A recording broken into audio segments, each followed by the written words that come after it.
Sama-sama. Biasa. Oke, malam ini hadir bersama kita Sister Juliska. Mari kita sambut dengan tepuk tangan. Silakan Ica. Halo, selamat sore semuanya. Selamat sore. Iya, oke.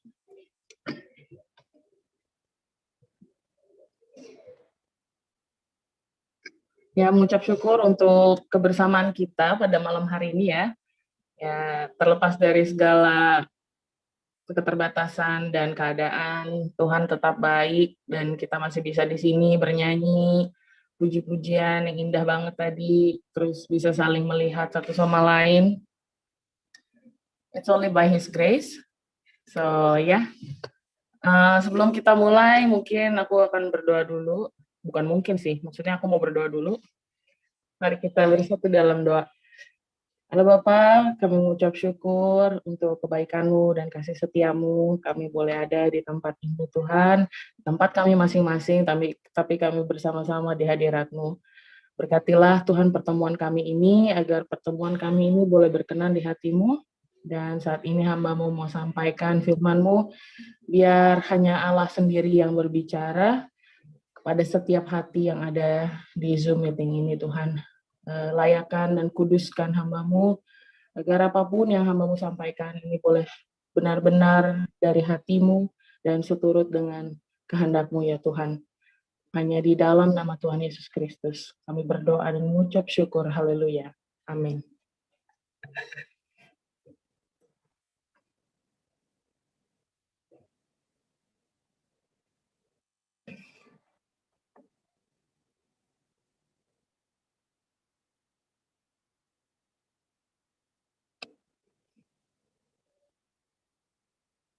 Oke, sebentar dulu ya. Saya coba dulu ini bisa apa enggak ya dari handphone. I hope it works.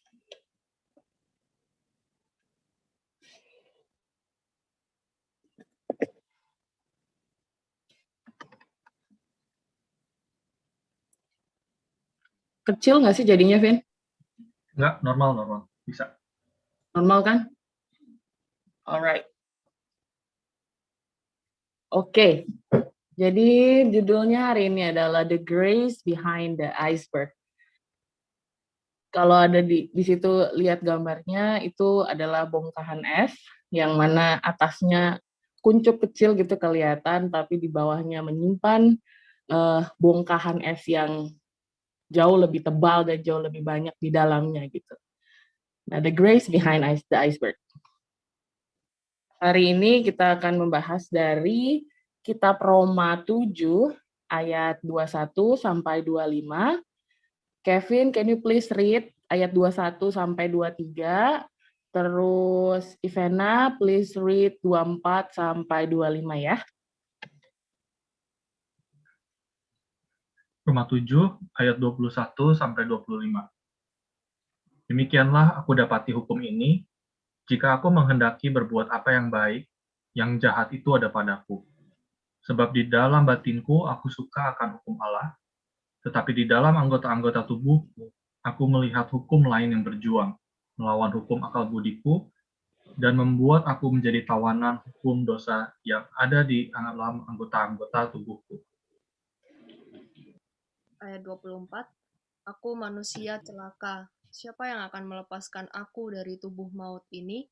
Syukur kepada Allah oleh Yesus Kristus Tuhan kita.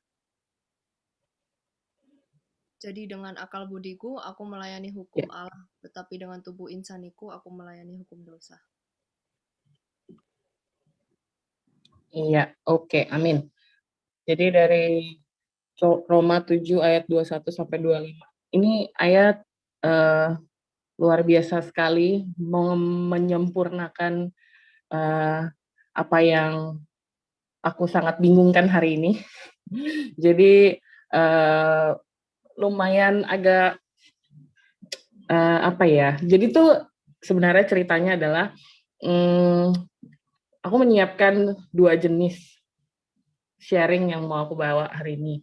Yang satunya lagi itu sebenarnya udah, aduh kayaknya pengen sharing ini, tapi apakah ini gitu kan. Sampai tadi tuh bahkan siang itu, aku bener-bener sampai berdoa sama Tuhan, Tuhan yang aku sampaikan bukan yang aku siapkan, tapi apa yang diperlukan oleh para jemaatmu di BIC.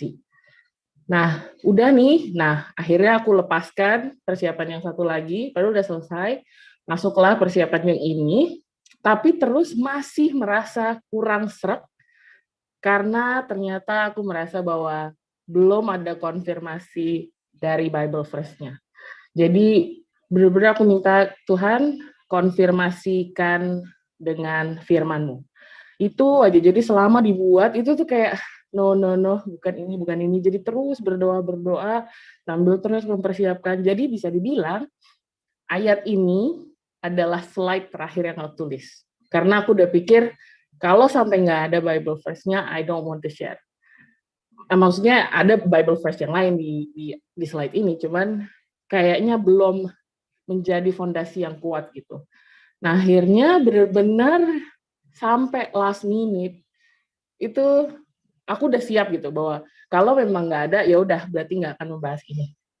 Nah udah, terus datanglah firman ini dan itu langsung yang I'm like wow gitu kan, kayak benar-benar Tuhan memberikan sebuah penguatan gitu. Di situ ada kata-kata, sebab di dalam batinku aku suka akan hukum Allah, tetapi di dalam anggota-anggota tubuhku aku melihat hukum lain yang berjuang melawan hukum akal budiku dan membuat aku menjadi tawanan hukum dosa yang ada di dalam anggota-anggota tubuhku.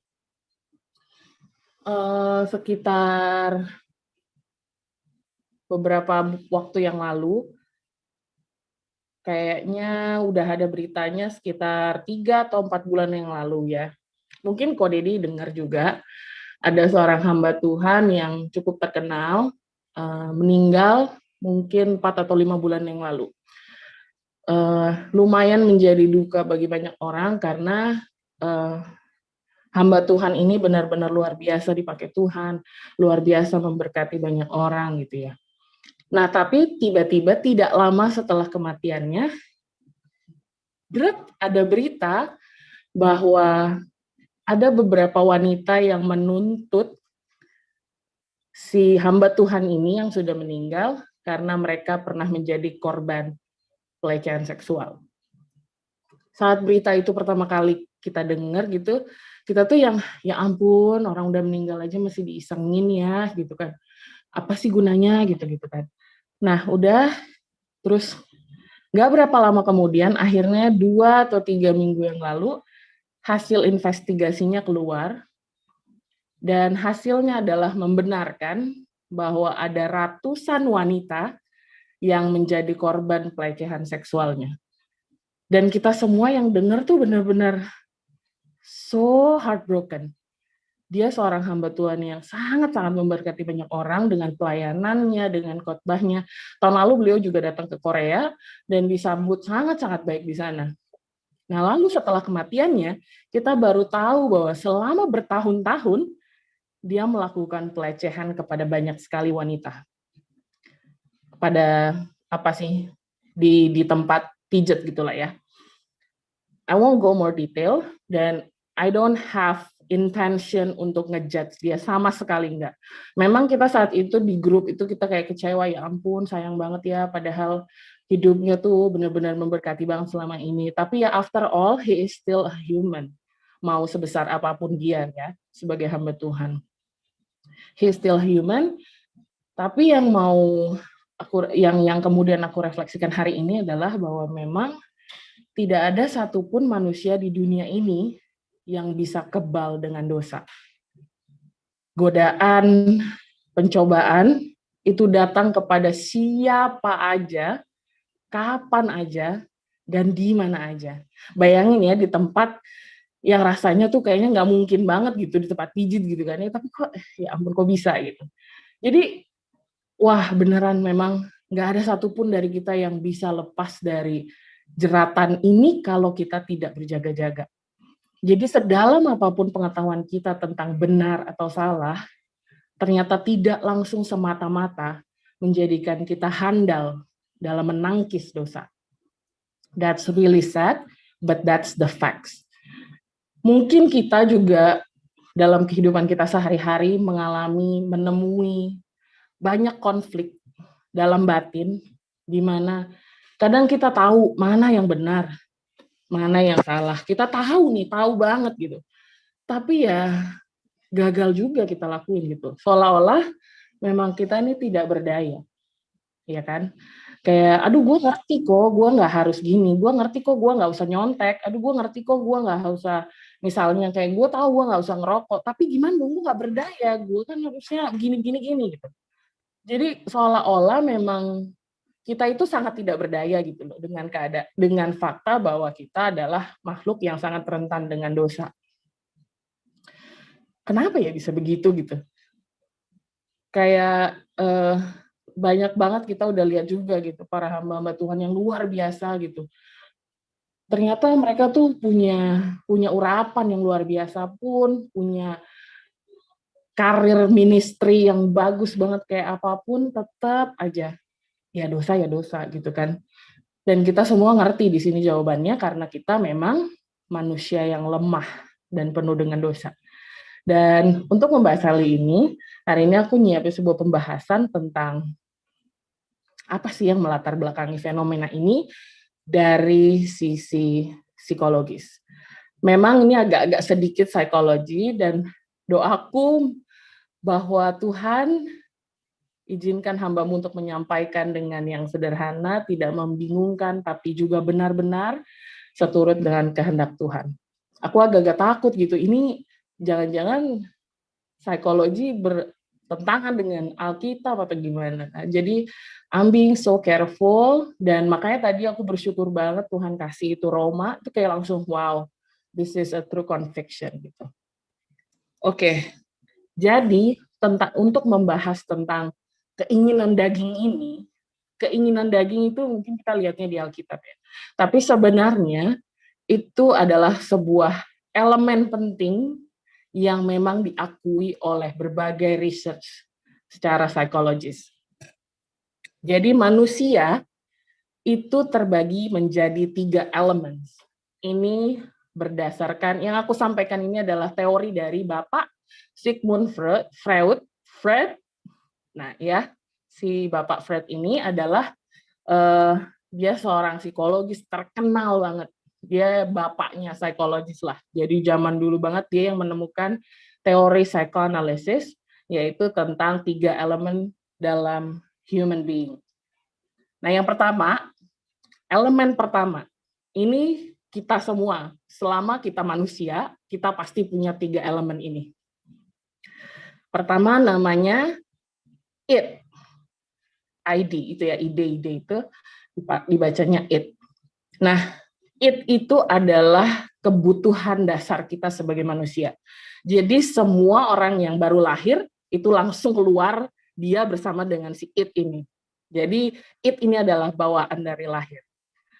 Nah, id ini selalu bersifat kesenangan, pleasure principles. Jadi dia maunya yang enak-enak, dia maunya yang senang-senang, makanya di situ tulisnya kepuasan instan terhadap segala keinginan dan kebutuhan manusia. Dan dia selalu mengedepankan kenyamanan gitu loh. Jadi semua yang nyaman, semua yang indah, yang enak, nah itu berasal dari id. Dan itu sangat merepresentasikan kebutuhan kita sebagai manusia. Nah, contohnya itu bernafas, makan, minum, sentuhan fisik, rasa aman, dan lain-lainnya. Id ini tersimpan di bawah sadar kita, di alam bawah sadar kita. Nah, menurut Freud, ini tuh sudah ada dari lahir, dan contoh yang bisa kita lihat adalah bayi. Bayi ini dia belum punya elemen-elemen lain. Dia keluar berat, nangis, langsung cuman punya id, si id part ini. Jadi ya kalau dia lapar, dia harus makan, dia harus dikasih minum, dia tidak disentuh, dia harus disentuh, itu. Jadi bayi ini punya zero tolerance menghadapi stres dan cemas. Karena ketika id ini tidak dipenuhi, Itulah yang menimbulkan cemas dan stres. Makanya kenapa bayi gampang menangis, karena mereka tidak bisa bertoleransi terhadap it yang tidak bisa terpenuhi. Oke? Ya, itu yang pertama. It itu adalah kebutuhan dasar kita sebagai manusia. Ini nature, udah ada di sana sejak kita lahir.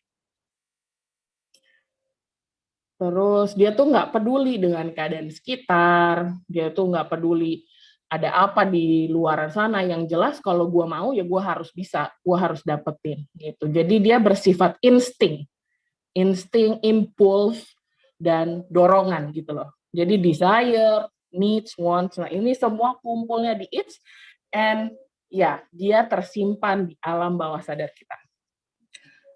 Elemen yang kedua, ini yang dinamakan super ego. Super ego adalah elemen manusia yang bersifat moralitas. Jadi kita punya di dalam diri kita itu ada moral principles. Jadi ini tuh bisa dibilang kayak representing a little angel lah in our shoulder gitu ya. Jadi super ego ini dihasilkan dari pengaruh-pengaruh orang tua, ajaran orang tua tentang kamu harus gini dong, aduh kamu harus gini dong, kalau kamu mau karir bagus ya kamu harusnya belajar yang benar gitu. Nah juga bisa dari society. Jadi bagaimana society ini membuat sebuah pemahaman, sebuah hukum sosial lah istilahnya gitu, atau bisa juga kayak negara membuat sebuah hukum dan tata tertib yang berlaku. Nah jadi super ego ini tentang sebuah pemahaman manusia tentang mana yang baik dan mana yang benar. Again, ini adalah bagian dari kita. Super ego itu black and white. If you do well, then you will be proud. I give you the reward. The reward is feeling proud, feeling feeling good, terus ngerasa hebat, ngerasa suci gitu ya. Nah itu reward dari super ego yang dipenuhi. Tapi ketika kita tidak bisa mengamalkan apa yang super ego tuntut dengan kita, dia sudah siap dengan punishment. Makanya selalu ada rasa bersalah, rasa malu. Itu semua dari super ego. Ketika super ego tidak dipenuhi, akan datang punishment. Ketika super ego dipenuhi, akan datang rewarding. Jadi it's all about reward and punishment. Super ego ada di dalam kita. Jadi it ada di dalam kita, super ego ada di dalam kita. And the last one, it's about ego. Ego based on reality. That's why it says reality principles. Nah, ego ini adalah who we think we are and the one who makes the decision. Jadi ego adalah jembatan yang mengakomodasi kebutuhan it dan kebutuhan super ego. Ego akan selalu menjadi yang membuat keputusan yang kemudian menghasilkan sebuah tindakan.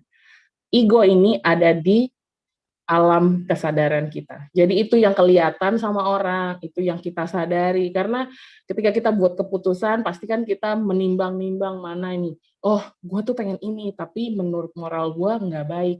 Nah, berarti ego inilah yang akhirnya menjadi mediator antara it dan super ego. Nah, kalau di dalam gambarnya adalah seperti ini. Kenapa makanya aku bilang iceberg? Karena kita ini semua seperti bongkahan es. Yang kelihatan adalah yang mau ditunjukkan.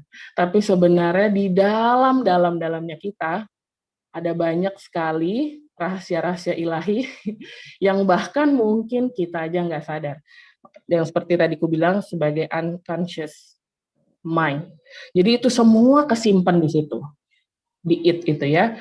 Unconscious mind, terus super ego itu yang tadi dipengaruhi oleh moralitas, dipengaruhi oleh norma dan segala macam. Itu juga ada di preconscious. Jadi dia tetap bisa diakses dengan kesadaran. Jadi super ego itu tidak di alam bawah sadar. Itu adalah sesuatu yang memang harus diakses oleh alam sadar kita. Gitu ya. Nah baru ego, nah itu adalah conscious mind-nya kita. Ya, nah ini jadi in summary, it itu our nature needs, super ego itu all about morals, about norms, dan ego adalah mediator between it dan super ego. Jadi ego ini adalah yang terus-terusan menganalisa kedua belah pihak gitu ya. Jadi kayak misalnya contoh kayak lagi di kelas ya, lagi di kelas nih kelasnya bosen banget, boring banget ya. Nah, it-nya kita kan selalu menuntut kesenangan ya, menuntut kenyamanan, menuntut kepuasan. Jadi nih nalurinya kita adalah ketika kelas bosan, kita pengennya ya tidur, ya main HP, ya segala macam. That's it. That comes from it part. Tapi super ego kita juga bilang, lo kalau mau lulus, lo mau dapat kerjaan benar, lo harus belajar benar. Nggak bisa lo, ini bukan jamnya tidur, segala macam. Dan ego lah yang akan membuat keputusan. Apakah kamu akan tidur, apakah kamu akan terus belajar. Nah, jadi kadang-kadang ketika ego tidak bisa memenuhi kebutuhan itu juga akan memberikan perasaan cemas, ketakutan, dan perasaan-perasaan negatif lainnya. Nah, sementara super ego yang tidak dipenuhi, tadi yang seperti sudah dibahas, juga akan ngasih perasaan bersalah, perasaan malu, dan segala macam. Nah, apa yang terjadi ketika it dan super egonya terlalu berbeda? The huge gap between it dan super ego akan menghasilkan hal-hal ini. Menjadi low self-esteem, kita akan menjadi anxious all the time, kita akan stres. Karena apa yang kita pengenin sangat bertentangan dengan apa yang kita tahu tentang benar atau salah. Jadi terus-terusan kita tuh menghadapi konflik batin actually dalam hidup ini gitu ya. Bahwa gue tahu ini salah, tapi gue mau ini. Nah, makanya hal-hal itu, it dan super ego yang tidak di-manage dengan baik oleh ego, akan menghasilkan low self-esteem, menghasilkan stres, bahkan bisa self-hatred, dia benci banget gitu loh. Kenapa sih gue nggak bisa? Kenapa sih harus gini? Kenapa harus jatuh lagi ke dosa? Kenapa harus gagal lagi sih gini-gini? Terus akhirnya jadi kehilangan kehilangan interest gitu dalam hidup. Udahlah ngapain? Ntar gue bikin dosa lagi. Udahlah ntar gue bikin gagal lagi gitu. Jadi buat apa? At the end, they feel depressed. Nah, pas lagi menyiapkan ini, terus kok kayak I got reflection gitu bahwa sebenarnya nih ya, it dan super ego ini sangat merepresentasikan kita according to the Bible juga gitu. Like I can take it as something that we can find in the Bible juga gitu, bahwa it adalah sinful nature kita gitu. Ini adalah panggilan-panggilan alam yang memang sudah ada dari sananya, yang we cannot deny, we cannot get rid of, karena itu sudah menjadi nature kita. Dosa yang terus mengikut kita gitu kan. Nah, sementara super ego adalah hukum Taurat gitu loh. Jadi super ego nih kan hukum Taurat tuh banyak tuh ya. Kalau dosa ya adalah maut, segala macam, terus ngingetin kalau jangan mencuri, jangan apa gitu kan. Nah, terus seperti yang kita baca di sini bahwa di dalam batinku aku suka akan hukum Allah, tetapi di dalam anggota-anggota tubuhku aku melihat hukum lain yang berjuang melawan hukum akal budiku. Jadi di dalam rumah ini pun kita sudah bisa lihat bahwa di dalam tubuh kita, dalam kehidupan kita akan selalu ada konflik batin gitu antara batin kita yang tahu tentang hukum Allah dan juga tubuh ini loh, physical body ini yang lemah banget gitu dengan sinful nature kita. Nah, maka dari itu inilah gambaran, the picture that I have during my reflection, bahwa it dan super ego bisa diatasi only by grace. Makanya dihasilkanlah ego di sini supaya kita bisa live with integrity. Yang bisa menyambung it dan super ego ini hanyalah anugerah Allah. Oke. Ego ini adalah akal budi kita. Dan untuk supaya kita tahu, oke, memang sin ini adalah my nature, tapi at the same time, gue juga tahu nih hukumnya Allah. Dan oleh karena anugerah, gue bisa menerima keduanya. That's why I can live in integrity. Ketika kita hidup di dalam anugerah, bukan berarti kita kehilangan keinginan untuk memenuhi kebutuhan utama kita, right?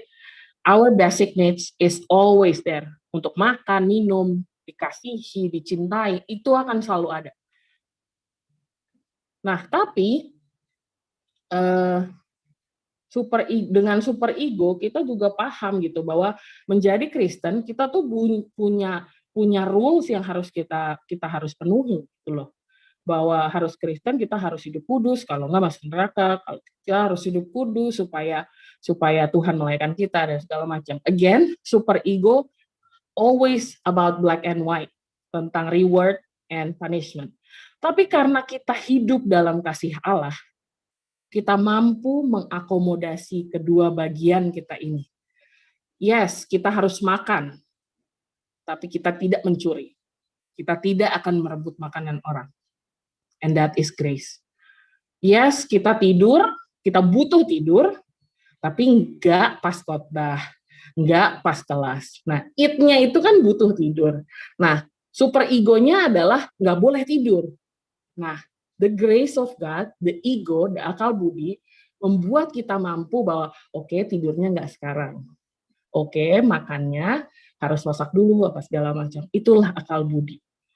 Jadi, with His grace, we are able to accommodate our basic needs as a human, also to follow the will of God. Jadi kita tidak melarikan diri gitu loh. Jangan, enggak, ini bukan dari Tuhan, gue harus lari dari ini. Ya gimana, ini kan udah nature kita gitu, menjadi manusia yang lemah, that's our nature. But by grace, we can accept that. We live fully as a human with all the desires and the weakness. Tapi at the same time, kita juga bisa hidup sesuai dengan kehendak Allah. Oke, jadi ego kita tuh tidak membuat kita menyangkal gitu loh, menyangkal kelemahan kita. Tapi justru ego kita bersama dengan anugerah Allah memampukan kita untuk bagaimana hidup sebagai manusia, tapi juga sebagai pengikut Kristus. And that's only because of grace. Jadi contoh lainnya kayak ya kita punya kebutuhan untuk dicintai gitu, dikasihi. Tapi kan kita nggak perlu merebut pasangan orang lain gitu kan. Kita tidak perlu jadi perebut pacar orang, perebut suami orang atau apa gitu. Nah, ego kita yang dipenuhi oleh grace of God itu yang akan memampukan kita untuk bisa merasa dicintai dengan cara yang aman dan cara yang tepat. Another thing about needs, kita butuh pengakuan, kita butuh penerimaan dari orang lain. That's the needs that we cannot deny. Kita harus akui itu. Oh, saya butuh diakui. Tapi our ego with the grace of God memampukan kita bahwa oke, kita butuh pengakuan dan penerimaan, tapi meskipun demikian, kita tidak perlu mengkhianati orang lain, kita nggak perlu menjelek-jelekan orang lain hanya untuk mendapatkan itu, gitu ya. Jadi bisa dapat gambarannya ya tentang it, super ego dan ego ya. Jadi intinya adalah bahwa memang ini semua tentang anugerah Allah, anugerah yang memampukan kita berjalan sebagai manusia dengan segala keadaan nature kita. Tapi anugerah Allah juga yang memampukan kita berjalan sesuai dengan kehendak Allah. Untuk bisa memiliki kualitas hidup sebagai Kristen, kita tidak perlu memusnahkan kebutuhan dasar kita. It was there for a reason. Tapi dengan anugerah Tuhan, kita bisa mendirect it, kita bisa mendirect nature needs-nya kita untuk supaya tidak mengacaukan hidup kita. Jadi biarkan si nature needs itu kayak desire itu masih ada, ya udah gitu. Tapi kita dengan anugerah Allah kita bisa memenuhinya dengan cara yang tepat. Karena sebagai orang Kristen, kita tidak bisa hanya hidup nyaman, tapi kita menuju sebuah titik di mana kita bisa hidup benar. Jadi bukan hanya tentang hidup nyaman, tapi juga hidup yang benar. Dan apakah hal ini mungkin? Meskipun ini sulit, tapi ini adalah hal yang mungkin, karena seperti yang ditulis di 2 Korintus 5 ayat 17. Jadi siapa yang ada di dalam Kristus, ia adalah ciptaan yang baru, karena yang lama sudah berlalu, yang baru sudah datang. Jadi siapa yang ada di dalam Kristus, ia adalah ciptaan. Ini adalah sebuah kepastian dari Tuhan bahwa selama kita terus berada di dalam Kristus, kita adalah selalu menjadi ciptaan yang baru. Kita tidak lagi dikendalikan oleh alam bawah sadar kita. Kita tidak lagi dikendalikan oleh sinful nature kita. We have this ego together with the grace of God. Kita bisa meninggalkan yang lama, meninggalkan yang buruk untuk supaya kita bisa menjadi ciptaan baru dan memiliki hidup yang baru. Jadi daripada kita fokus menyangkal, menolak, menghindari dan gimana sih avoiding, denying semua desire itu yang seyogyanya, yang seharusnya, yang senormalnya memang ada di situ gitu. Tapi yang bisa kita lakukan adalah bagaimana menjaga ego kita ini untuk supaya bisa align together with the words of God. Bagaimana supaya ego kita ini terus di dalam grace-nya Tuhan. Bagaimana supaya ego kita ini terus ada di dalam firman Tuhan, supaya perilaku, tindakan, keputusan kita tidak terus-terusan dikendalikan oleh oleh nature kita, tapi justru dikendalikan atau dituntun oleh Roh Kudus. Maka dari itu, di Roma 12 ayat 2, disebutkan bahwa janganlah kamu menjadi serupa dengan dunia ini, tapi berubahlah oleh pembaharuan budimu, sehingga kamu dapat membedakan mana kehendak Allah, apa yang baik, yang berkenan pada Allah dan yang sempurna. Jadi kita harus terus memperbaharui akal budi kita. Jangan hanya karena kita udah tahu, oh ya udahlah, ini udah ada di dalam kita, terus ya udahlah mau diapain lagi, kan kita emang gak berdaya. No, it's not that way. Biarkan part itu tetap ada, tapi biarkan firman Allah yang mendirect kita. Biarkan firman Allah yang menuntun kita dan yang membuat kita bisa mengambil keputusan, bisa hidup, bisa menjalani hari-hari sesuai dengan kehendak Allah. Nah, jadi gimana nih supaya kita bisa hidup dengan keadaan yang seperti ini, tapi at the same time juga bisa terus bisa hidup dalam kehendak Allah. Nah, I share 3 points in here. Abide in His word and find His will more and more. Balancing-nya itu penting, dan yang bisa membuat balance itu tetap terjaga adalah ketika kita terus-terusan hidup di dalam firman Tuhan. Itu kalau terus-terusan dikasih makan, ya nanti dia yang akan lebih stronger. Nah, kalau ego kita terus diisi dengan firman Tuhan, dengan kehendak Tuhan, ya jadinya itulah yang mempengaruhi keputusan kita, tindakan kita, perilaku kita. Bukan tentang lagi. Tetap ada, tapi karena kita terus-terusan abide in His word, terus dalami, terus meditate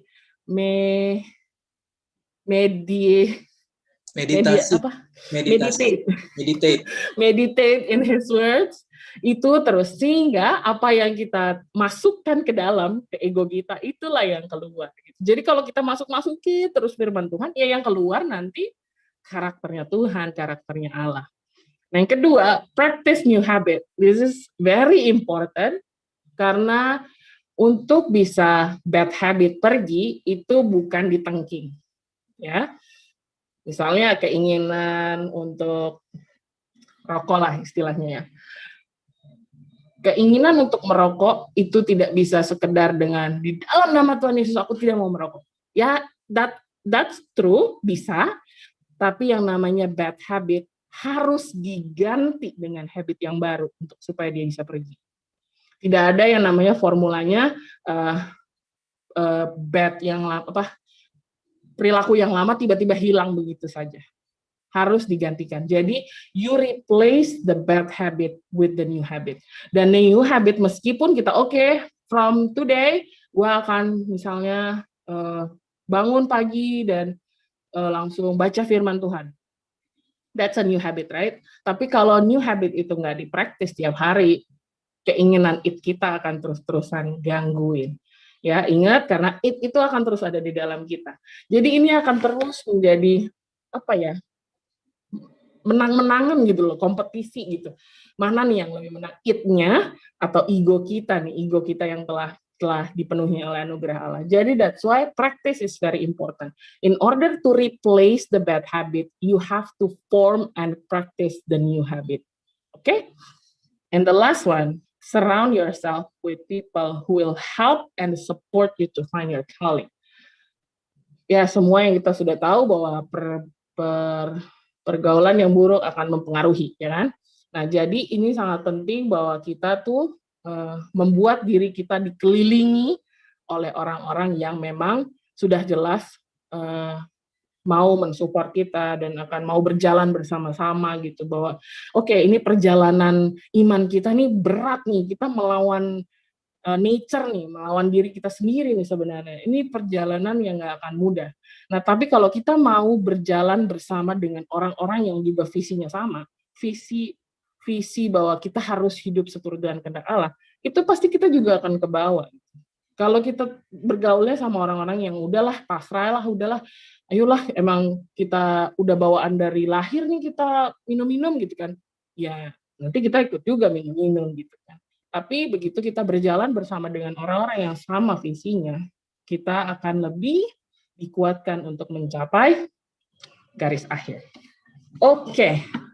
So, puji nama Tuhan. Oh ya, mungkin sebagai penutupnya aku bisa cerita soal ini untuk bisa menggambarkan tentang tentang super ego dan ego lagi.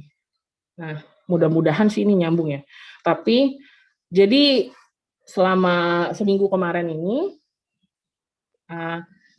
ada kelas counseling, I joined that, dan kemarin itu pas banget temanya, topiknya adalah soal homosexuality. Nah, terus panelisnya bukan tiba-tiba sih, maksudnya salah satu narasumbernya bukan hanya profesor, tapi juga orang yang benar-benar experience tentang homoseksual. Jadi dia ditaruh di situ sebagai speaker untuk bisa cerita soal experience-nya. Jadi dia adalah seorang gay, terus dia dari kecil tuh, dari umur 9 tahun, 10 tahun, dia sudah mulai merasa bahwa, I have this desire with the same gender. Jadi dia punya gairahnya ini cuman buat sama cowok juga gitu kan.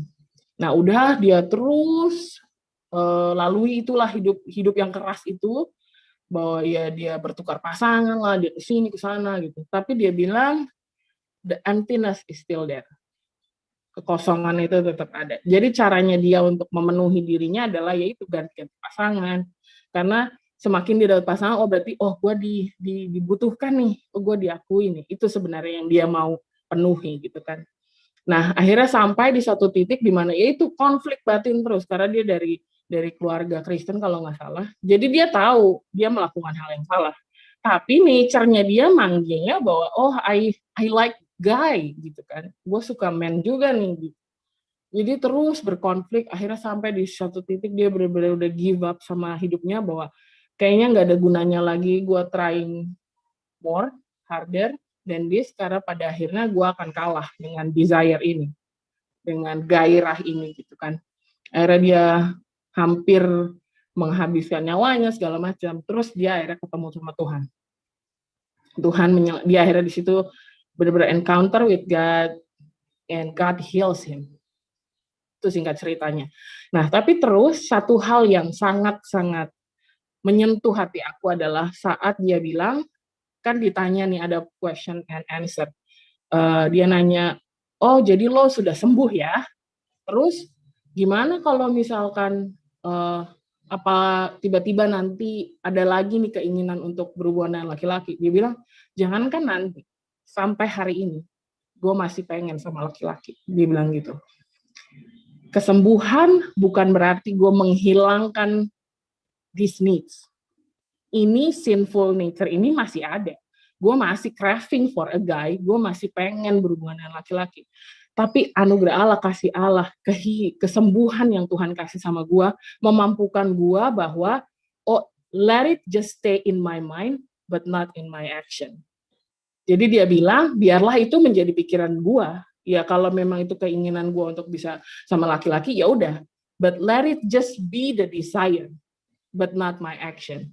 Jadi sampai hari ini meskipun gue sudah sembuh, gue udah bisa dengan confidence gue bilang bahwa Tuhan sudah menyembuhkan gue tidak mau mencoba hal-hal itu lagi, dan gue mungkin sudah akan menerima bahwa even in my singleness I feel so complete. Dia udah sampai di titik itu, tapi dia bilang, tapi gue tetap terima bahwa desire itu masih ada. Hanya setiap desire itu tidak perlu menjadi sebuah tindakan. Perasaan, pikiran, dan tindakan. Biarkan perasaan itu ada, biarkan pikiran itu ada. Tapi yang jelas tindakan kita itu adalah kemampuan dari Tuhan untuk supaya kita bisa seturut dengan kehendak-Nya. Jadi what I'm trying to say here, kita semua di sini masih lemah, itu betul. Bahwa kita tidak akan pernah bisa run away from sinful nature. Tapi semoga kita bisa terus mengingat bahwa Tuhan itu memberikan kita sebuah kuasa. God give us the power to step on the scorpions. Tuhan memberikan kita kuasa untuk bisa menginjak Scorpio dan itu tidak akan menyakiti kita. Jadi kita punya kepastian bahwa meskipun kita lemah, tapi kita punya kuasa untuk bisa hidup seturut dengan kehendak. Amin. Puji Tuhan. Oke. Thank you, Ica. Yuk, semua beri apresiasi ya untuk Ica ini. Ica. Wah, Ica boleh tolong berdoa buat kita semua. Ya. Oke. Mari kita berdoa. Allah Bapa, kami mengucap syukur bahwa kami adalah umat pilihan-Mu. Kami adalah umat yang Engkau sertai. Terima kasih untuk kebaikan-Mu Tuhan. Terlepas dari apapun keadaan kami, terlepas dari apapun kelemahan kami mengucap syukur bahwa Engkau tetap setia. Dan kami percaya Engkau akan terus setia, bahwa di dalam perjalanan iman kami, kadang naik, kadang turun, tapi kami percaya bahwa tangan-Mu tidak akan pernah melepaskan kami, ya Tuhan. Ajar kami, Bapa, untuk bisa terus berjalan kuat, seturut dengan hati-Mu, seturut dengan kehendak-Mu. Kami tidak mampu, Tuhan, kami tidak sanggup. Dunia ini terlalu berat, hidup ini terlalu berat, Tuhan. Tapi kami mau mengandalkan-Mu, kami mau mengandalkan kasih-Mu, kami mau berlindung di bawah sayap-Mu Tuhan, untuk kami bisa berjalan kuat bersama-Mu selalu, sampai akhirnya kami sampai di garis finish dan Kau menemukan kami sebagai hamba yang setia. Hamba-Mu berdoa untuk setiap jemaat-Mu di BIC Tuhan, biar Allah dan kasih-Mu senantiasa bersama dengan kami semua, memampukan kami untuk berjalan, memampukan kami untuk bisa menjaga iman dan kepercayaan kami dan harapan kami di dalam Engkau. Biar hidup kami terus bertransformasi lebih baik Tuhan, sehingga Engkau benar-benar disenangkan dan Engkau benar-benar berkenan atas pilihan kami, atas keputusan kami, atas setiap langkah yang kami buat ya Tuhan. Karena kami mau Tuhan dalam setiap apapun yang kami kerjakan, kami mau memuliakan nama-Mu, kami mau meninggikan nama-Mu. Tuhan berkati Ko Dedi dan Cisusan dalam pengembalaannya di BIC Korea. Biar kekuatan itu hanya datang daripada-Mu Tuhan. Biar apapun yang menjadi tantangan, yang menjadi permasalahan yang ada di depan sana, biarlah Ko Dedi dan Cisusan terus merasa bahwa Allah bersama dengan gereja ini ya Tuhan. Kau yang memampukan, Kau yang menguatkan, dan Kau yang meneguhkan. Di dalam nama Yesus Kristus kami berdoa dan mengucap syukur. Haleluya. Terima kasih buat Ica yang sudah menyampaikan isi hati Tuhan kepada setiap kami, betapa besar kasih karunia-Mu, lebih kuat dari segala dosa yang kami punya, kasih karunia-Mu jauh lebih besar. Tuhan berkati Ica terus dengan hati yang takut akan Tuhan, dan biarlah hikmat Tuhan terus semakin hari semakin bertambah kuat Tuhan, semakin bertambah dalam Tuhan, sehingga dia boleh jadi blessing, menyentuh hati banyak orang. Tuhan pakai untuk keluarga, untuk di tempat kerja, dan juga dalam melayani melalui podcast, dan apapun media yang dipakai hamba-Mu ini diurapi oleh Roh Kudus. Biarlah seluruh rencana dan kehendak-Mu boleh jadi dalam hidupnya. Di dalam nama Tuhan Yesus Kristus kami melepaskan berkat yang berlimpah-limpah-limpah-limpah untuk Ica. Haleluya. Amin. Amin. Wow. Hari ini dalam ya.